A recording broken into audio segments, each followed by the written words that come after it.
nang ma-inlove ako sa'yo. Kala ko'y pag-ibig mo ay tunay, pero hindi nagtagal, lumabas din ang tunay na kulay. Ang iyong kilay mapagmataas at lagi namiminta. Kaya ako hindi natutulog, binabantayan ko lang ang sarili ko!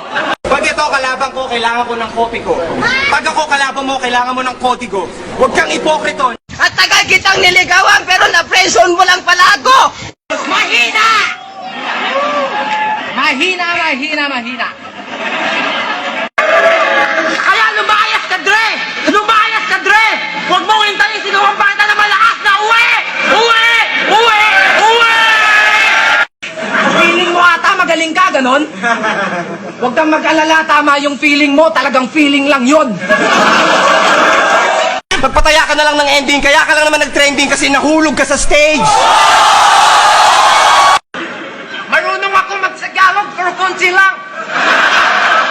Ingat kayo dito kay Philip. Ibang klase to na snatcher. Tingnan mo, mas maliksi pa siya sa dancer. Pag hinablutan ka ng cellphone nito, kasama pati charger. Familiar yung mukha mo. Parang namumukhaan kita. Parang may kamukha ka. Mukha kang tanga. Magmatigas, hindi bagay, kasi pilit. Dati patawang ipot ka lang, ngayon gusto mo na maging tibe? Share! At sakit mo sa puwet. Paano ba naman kasi madalas maikli ang suot? Tumuwad lang siya ng konti, sumisilip na yung kuyukot.